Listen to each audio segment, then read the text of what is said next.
온 국민이 칭송한 영웅의 무시무시한 진짜 얼굴. 1995년 8월 29일 화요일 오후 미국 일리노이주에서 충격적인 살인 사건이 발생했습니다.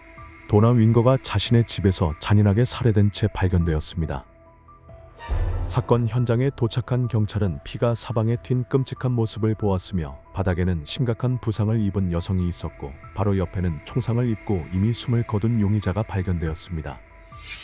범인과 피해자가 모두 사망한 이 사건에서 용의자를 쏜 사람은 지역 사회에서 용기 있는 행동으로 칭송받았습니다. 그러나 이 모든 것은 경찰을 완벽히 속이려 했던 정교한 시나리오였습니다. 사건은 단순한 정당방위처럼 보였지만 4년 후 의문의 인물이 등장하며 경찰은 이 사건의 진상을 다시 조사하게 되었습니다. 그렇다면 진짜 살인자는 누구일까요? 오늘의 이야기를 시작하기 전에 채널 구독을 잊지 마시고 새로운 영상을 놓치지 않도록 알림 설정도 부탁드립니다. 실제 범죄 사건을 2D 스타일로 각색한 작품입니다. 모든 이야기는 8월의 무더운 오후 16시 27분 일리노이주 스프링필드의 웨스트뷰 드라이브 경찰서로 걸려온 마크 윙거의 긴급 신고 전화로 시작됩니다. 마크는 전화에서 침입자가 자신의 집에 들어와 망치를 사용해 아내를 살해했다고 전했습니다. 자신을 방어하기 위해 그는 용의자를 총으로 쐈다고 말했습니다. 사건 현장에 도착한 경찰은 식당에서 피가 사방에 튀어 있는 모습을 확인했으며 도나 윙거는 바닥에 엎드린 채 머리에 7차례 망치 공격을 당해 위중한 상태였습니다. 사건 현장 근처에서 경찰은 로저 해링턴 27세이라는 남성을 발견했습니다. 그는 머리에 총상을 2발 입고 심각한 상태였으며 즉시 병원으로 이송되었으나 병원에 도착하자마자 사망했습니다. 도나 윙거 또한 몇 분 뒤 숨을 거두었습니다. 마크는 사건 당시 자신이 지하실에 있었다고 진술했습니다. 위층에서 소란스러운 소리를 듣고 재빨리 위로 올라왔으며 소리가 점점 커지자 침실에서 총을 꺼내 식당으로 갔다고 말했습니다. 식당에 도착하자 그는 로저가 망치로 아내를 공격하는 것을 보고 총을 발사했으며 로저가 다시 일어나려 하자 2번째로 총을 발사했다고 진술했습니다. 이후 그는 경찰에 즉시 신고했다고 말했습니다. 당시 일부 수사관들은 마크의 진술에 의문을 가졌습니다. 그러나 이들의 의문은 상부에 의해 곧바로 기각되었습니다. 상부에서는 사건이 명확하다고 판단했으며 마크가 아내를 보호하기 위해 행동했다는 결론을 내렸습니다. 이로 인해 사건 조사는 더 이상 연장되지 않았고 마크는 상실의 고통을 겪고 있는 그에게 더 이상의 부담을 주지 않기로 결정되었습니다. 이러한 결정으로 사건은 빠르게 종결되었고 마크 윙거는 지역 사회에서 용기의 상징으로 떠올랐습니다. 그의 행동은 가족을 보호하기 위한 사랑과 결단력의 증거로 찬양받았습니다. 마크를 찬양하는 기사들이 곳곳에서 쏟아졌으며 그 기사들은 폭력적인 침입자로부터 아내를 구하기 위해 목숨을 건 헌신적인 남편의 감동적인 이야기를 헤드라인으로 내세웠습니다. 그러나 이상하게도 아내가 사망한 후 마크는 큰 슬픔을 드러내지 않았습니다. 오히려 그는 몇 달 루 딸 베일리의 보모였던 베일리와 빠르게 재혼했습니다. 마크는 자신의 영웅적인 행동에 대해 이야기하는 것을 즐기는 모습까지 보였습니다. 스프링필드 지역 사회는 대부분 마크의 비극적인 이야기에 동정했지만 이에 동의하지 않는 사람이 있었습니다. 바로 더그 윌리엄슨 수사관이었습니다. 더그는 처음부터 마크의 이야기에 의문을 품고 있었습니다. 수십 년 동안 범죄를 수사한 직감이 마크의 이야기에 진실성이 없다고 느끼게 했습니다. 더그는 사건의 진실을 밝히기로 결심했고 그의 조사는 영화 같은 긴장감으로 가득한 여정이 되었습니다. 먼저 더그는 도나 윙거와 로저 해링턴 간의 관계를 조사하기 시작했습니다. 그들이 이전에 알고 있었는지 그리고 그날의 끔찍한 공격으로 이어진 동기가 무엇인지에 주목했습니다. 더그는 사건 기록을 다시 뒤지고 이야기를 재구성하기 시작했습니다. 사건이 발생한 8월 도나 윙거는 어린 딸 베일리와 함께 플로리다에 있는 부모님을 방문한 후 세인트루이스 공항에 도착했습니다. 집으로 돌아가기 위해 그녀는 공항에서 모녀를 태워줄 차량을 예약했으며 그날 운전자는 미주리주에 본사를 둔 여객 운송회사 소속의 로저 해링턴이었습니다. 사건 기록에 따르면 로저는 당시 차량을 매우 빠르게 운전하며 위험천만한 행동을 했습니다. 그는 계속해서 차선을 위반하고 심지어 경미한 사고까지 유발했으며 이러한 행동에 도나는 분노했습니다. 두 사람은 집으로 가는 도중 격렬한 언쟁을 벌이게 되었습니다. 도나 윙거는 사건 당일 격분한 상태로 집에 돌아오자마자 자신의 일기에 모든 것을 기록했습니다. 그녀는 일기에 내 목숨과 딸의 목숨이 미친 남자의 손에 달려 있었다고 느꼈다라고 썼습니다. 더그 윌리엄슨 형사는 사건 기록에 포함된 일기 사진을 보며 미간을 찌푸렸습니다. 이 한 줄이야말로 이 모든 사건의 시작이자 완벽한 핑계가 되었을 가능성이 있다고 생각했습니다. 더그는 사건 기록을 하나씩 검토하며 당시 경찰이 간과한 수많은 의심스러운 점들을 발견했습니다.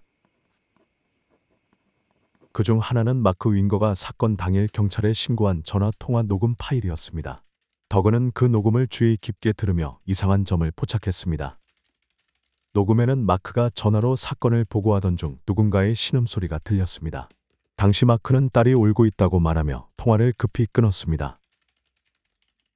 그러나 더그가 신음소리를 자세히 들어본 결과 그것은 어린아이의 울음소리가 아니라 성인 남성의 소리였습니다. 이로부터 더그는 마크가 통화 도중 로저 해링턴이 아직 살아있다는 것을 알아차리고 전화를 끊고 두 번째 총격을 가했을 가능성을 의심했습니다. 마크는 로저가 도나를 망치로 공격하자마자 두 발을 연속으로 발사했다고 진술했습니다. 그러나 한 이웃 주민은 총성이 두 발 들리긴 했지만 두 발 사이에 약 5분의 간격이 있었다고 말했습니다. 이는 마크의 진술과 분명히 모순되는 내용이었습니다. 또한 로저 해링턴의 차량은 윙거 가족의 집 바로 앞에 주차되어 있었습니다. 차량 내부에는 칼과 같은 몇몇 무기가 있었지만 정작 로저는 집 안으로 아무런 무기도 가져오지 않았습니다. 대신 부엌 테이블 위에는 탄산음료 한 캔과 담배 한 갑이 놓여 있었습니다. 이는 살인 의도를 가진 사람이 집안에 들고 들어올 물건이라고는 도저히 생각할 수 없었습니다. 더욱 이상한 점은 로저가 자신의 차량을 숨기려 하지 않고 집 바로 앞에 눈에 띄게 주차했다는 점이었습니다. 이는 마치 그가 자신의 행동이 드러나는 것에 대해 전혀 두려움이 없었던 것처럼 보였습니다. 그렇다면 로저는 왜 윙거 가족의 집에 나타났던 것일까요? 그를 그곳으로 오게 만든 동기가 무엇이었을까요? 로저의 절친은 그날 로저가 집을 나서기 전에 시간과 장소를 적은 메모를 남겼다고 증언했습니다. 그는 오후 3시 30분에 집을 나섰지만 윙거의 집으로 초대한 사람이 누구인지에 대해서는 알려진 바가 없습니다. 이 중요한 단서는 동시에 더 큰 미스터리를 열어젖혔습니다. 또 다른 의문은 도나가 로저와 차량에서 언쟁을 벌인 후 로저를 두려워하고 있었다면 왜 그를 집 안으로 들였는가였습니다. 더욱이 집안에 강제로 침입한 흔적은 전혀 없었습니다. 문은 부서지지 않았고 물건도 어지럽혀지지 않았습니다. 또한 마크의 진술에 따르면 사건 당시 도나는 딸 베일리와 함께 위층에 있었다고 했습니다. 그런데 왜 도나는 딸을 혼자 두고 로저를 만나기 위해 계단을 내려갔을까요? 이러한 점들은 마크의 이야기를 더욱 의심스럽게 만들었습니다. 더그 윌리엄슨 형사는 마크가 로저를 완벽한 살인범으로 만들기 위해 모든 것을 계획했을 가능성이 높다고 생각했습니다. 마지막으로 마크가 로저 해링턴을 고용했던 운송회사를 상대로 제기한 수백만 달러의 손해배상 소송도 주목할 만했습니다. 마크는 회사가 로저의 행동에 대해 책임을 져야 한다고 주장했습니다. 로저는 도나가 사망한 당시 그 회사의 직원이었습니다. 사건의 모든 비정상적인 요소들은 더그 윌리엄슨 형사를 가만히 있을 수 없게 만들었습니다. 더그는 진실을 밝히기 위해 두꺼운 사건 기록을 들고 과학자와 법의학 전문가들의 도움을 받기 위해 서둘러 움직였습니다. 그는 전문가들의 도움만이 사건의 모든 미스터리를 풀고 종결된 사건에 새로운 빛을 비출 수 있다고 믿었습니다. 더그 윌리엄슨 형사는 사건 현장의 사진을 주의 깊게 살펴보며 남아있는 증거를 바탕으로 사건을 재구성했습니다. 바로 그 순간 마크 윙거가 4년 전 진술한 이야기와 모순되는 세부 사항들이 드러나기 시작했습니다. 사진에는 도나와 로저의 시신이 나란히 같은 방향으로 머리를 두고 있었던 모습이 담겨 있었습니다. 이는 로저가 첫 번째 총격 이후 뒤로 넘어졌다는 마크의 진술과 명백히 상반되었습니다. 만약 로저가 뒤로 넘어졌다면 그의 머리가 그 위치에 있을 수 없었을 것입니다. 마크 윙거는 도나가 마지막 숨을 거두기 전 그녀를 끌어안았다고 진술했습니다. 그러나 도나의 시신은 얼굴을 바닥에 대고 엎드린 채 발견되었으며 시신이 이동된 흔적은 전혀 없었습니다. 반면 로저 해링턴의 혈흔은 현장에서 이동된 흔적을 보여주었습니다. 로저의 첫 번째 혈흔은 그가 얼굴을 바닥에 대고 엎드린 상태에서 생긴 것으로 보였지만 두 번째 혈흔에서는 그의 몸이 뒤집혀 있었습니다. 이것은 한 이후 주민이 들은 두 발의 총성이 약 5분 간격으로 발생했다는 증언과 일치했습니다. 이 시간 차이는 마크가 현장을 자신의 이야기와 일치하도록 조작할 시간을 충분히 가졌음을 시사합니다.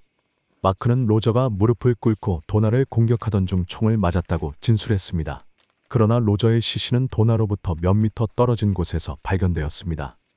더욱이 도나가 망치로 공격받았다면 그녀의 머리에서 흘러나온 피가 옷에 스며들었어야 했습니다. 그러나 그러한 혈흔은 도나의 옷이 아닌 로저의 옷에서만 발견되었습니다. 이는 로저가 망치로 도나를 공격한 사람이 아닐 가능성을 제기했습니다. 혈흔 분석 전문가들은 망치로 공격당한 사람의 혈액은 특정 궤적을 따라 분출되는 특징이 있다고 밝혔습니다. 그러나 이러한 혈흔은 마크의 진술에 따른 장소가 아닌 집의 다른 위치에서 발견되었습니다. 이는 도나가 다른 방에서 처음 공격을 받은 후 복도를 따라 달아나다가 식당에서 두 번째로 공격당했을 가능성을 시사했습니다. 이제 더그 윌리엄슨 형사는 마크 윙거가 아내를 보호하려 했던 영웅 남편이 아니라는 것을 거의 확신했습니다. 대신 마크는 아내를 잔인하게 살해한 냉혈한 살인자였으며 자신의 범죄를 무고한 로저 해링턴에게 뒤집어 씌우려 했던 것이었습니다.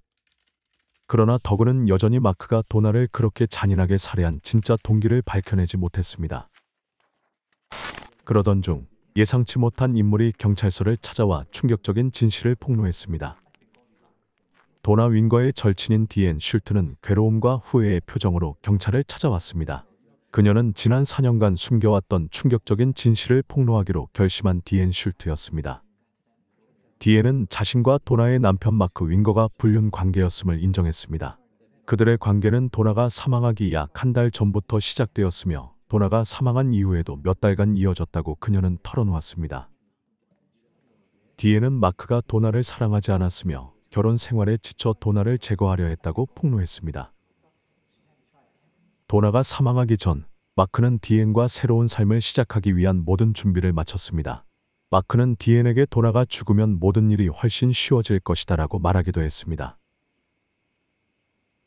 그는 도나와 이혼할 계획이었으며 디앤과 약혼하기 위해 반지까지 구입했습니다. 그러나 도나가 사망한 후 마크는 디앤과의 결혼 계획을 실행하지 않았습니다. 디앤은 지난 4년 동안 자신이 도나의 죽음에 연루된 죄책감으로 심각한 우울증을 겪었다고 털어놨습니다. 그녀는 자주 병원에 입원하며 약물 치료를 받았지만 죄책감과 트라우마는 그녀를 계속 괴롭혔습니다. 결국 더 이상 참을 수 없었던 디앤은 경찰에 모든 진실을 털어놓았습니다. 디앤의 고백은 마크 윙거의 진짜 동기를 밝혀냈습니다. 마크는 단순히 도나와의 결혼 생활에서 벗어나고 싶었던 것이 아니었습니다. 그는 디앤과의 관계를 위해 모든 장애물을 제거하려 했던 것입니다. 디앤의 진술과 더그가 수집한 법의학 증거로 인해 사건의 전말이 명확해졌습니다. 한때 마크를 영웅으로 여겼던 사람들은 이제 그의 실체를 밝혀내고 로저 해링턴의 억울함을 풀어주기 위해 결심했습니다. 도나 윙거의 부모님은 오랫동안 딸이 로저 해링턴 같은 미치광이에게 쫓기고 살해당했다고 믿어왔습니다. 하지만 이제 진실이 드러나기 시작하면서 그들은 훨씬 더 잔혹한 사실과 마주해야 했습니다. 바로 자신들이 신뢰했던 사위가 도나를 살해했다는 것입니다. 도나의 부모님은 마크의 재판에 참석하며 끔찍한 고통을 안고 있었습니다. 그들은 사위의 무죄가 증명되기를 바라는 희미한 희망을 품었지만 진실은 너무도 명백했습니다. 재판 과정에서 사건의 증거를 명확히 밝히는 일은 배심원들에게 큰 도전이었습니다. 가장 중요한 증거를 제공한 증인 디앤 슐트의 증언은 마크의 변호사로부터 거센 공격을 받았습니다.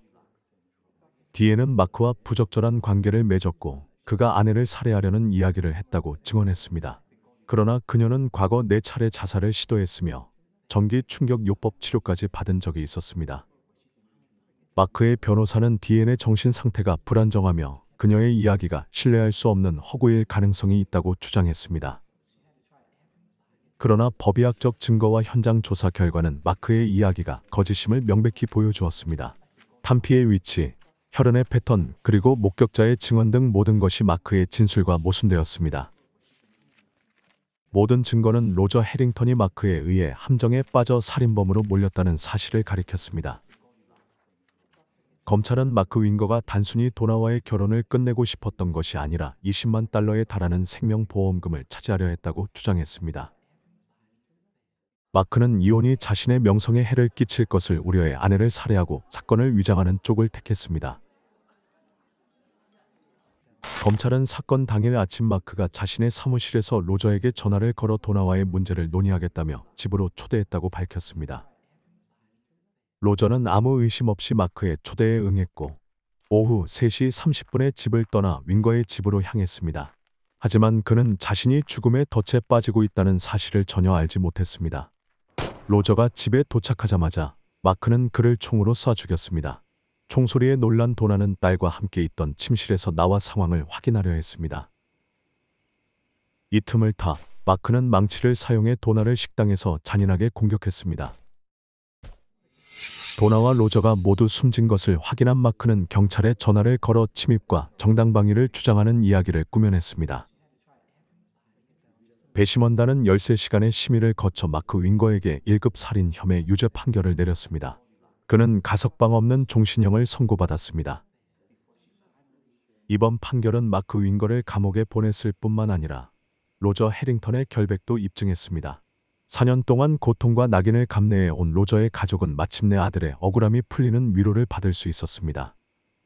도나의 가족에게 이번 판결은 그녀를 되돌릴 수 없지만 최소한 범행을 저지른 자가 응분의 처벌을 받았다는 사실의 위안을 삼을 수 있었습니다. 이 사건은 우리가 믿는 사람들이 가장 어두운 비밀을 숨길 수 있다는 사실을 일깨워주는 가슴 아픈 교훈으로 남았습니다. 오늘 영상을 시청해주셔서 감사합니다. 채널의 다른 흥미로운 사례를 보려면 좋아요와 구독 버튼을 누르는 것도 잊지 마세요.